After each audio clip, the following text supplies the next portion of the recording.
Hello, അപ്പോൾ day in my life ചലഞ്ചിൻ്റെ 3rd day ആണ്. അപ്പോൾ കഴിഞ്ഞ വീഡിയോസിലൊക്കെ ഞാൻ 10 ഡേയ്സ് ചലഞ്ച് എന്ന് എഴുതിയിട്ടുണ്ടായിരുന്നു. ആക്ച്വലി 5 ഡേയ്സേ ഉള്ളൂ. അപ്പോൾ അതെൻ്റെ മിസ്റ്റേക്കാണ്, സോറി. അപ്പോൾ അത് രാവിലെ ബ്രേക്ക്ഫാസ്റ്റ് കഴിക്കലാണ്. പുട്ടും പഴവും പഞ്ചസാരയായിരുന്നു ബ്രേക്ക്ഫാസ്റ്റ്. അത് കഴിഞ്ഞ് ഇത് ആദുവിൻ്റെ കുറുക്കുണ്ടാക്കലാണ്. അപ്പോൾ അവന് കുറുക്കുണ്ടാക്കി വെച്ച് കഴിഞ്ഞിട്ട് അവന് ഉറങ്ങിപ്പോയി. അപ്പോൾ രാവിലെ കുടിച്ച് അതിന് ശേഷം ഉറങ്ങി. പിന്നെ കുറേ സമയം ഇങ്ങനെ എഴുന്നേറ്റ് നോക്കുമ്പോൾ അവനിങ്ങനെ എന്നെ തന്നെ നോക്കിയിരിക്കുന്നു. പിന്നെ കുറച്ച് സമയം അവൻ്റെ കൂടെ കളിച്ചു. അപ്പോൾ ഇന്ന് ആക്ച്വലി അധികം ക്ലിപ്സൊന്നും ഉച്ചയ്ക്ക് ശേഷം എടുക്കാൻ പറ്റില്ല, കാരണം ആദുവിൻ്റെ ഹാഫ് ബർത്ത്ഡേ സെലിബ്രേഷൻ്റെ ഫംഗ്ഷൻ ഇന്ന് വൈകുന്നേരം നടക്കുന്നത്. അപ്പോൾ അതുകൊണ്ട് അതിനുശേഷം അവൻ എഴുന്നേറ്റ് കുറച്ച് കളി കഴിഞ്ഞ് ഉച്ച കഴിഞ്ഞപ്പോൾ ഞാൻ അവന് കുറുക്ക് കൊടുത്തു. അപ്പോൾ നേരെ ഇനി ഏട്ടൻ്റെ വീട്ടിൽ നിന്ന് സെലിബ്രേഷൻ, അപ്പോൾ അങ്ങോട്ട് പോകണം. അതിൻ്റെ ചേച്ചി വീഡിയോ കോൾ ചെയ്തിട്ടുണ്ടായിരുന്നു കളിക്കുന്നത്. അപ്പോൾ ആ വാതിലൊക്കെ പൊടി പുറത്തേക്ക് ഇറങ്ങി.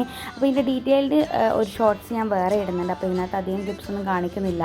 അപ്പോൾ ഇത് ഏട്ടൻ്റെ വീട്ടിലെത്തിയിട്ടുള്ള കുറച്ച് ടിപ്സാണ്. അപ്പോൾ ബർത്ത്ഡേക്ക് ഹാഫ് ബർത്ത്ഡേൻ്റെ കേക്ക് കട്ടിംഗ് ആണ്. അപ്പോൾ ബാക്കി ഡീറ്റെയിൽ വീഡിയോ അടുത്തതിൽ കാണാം.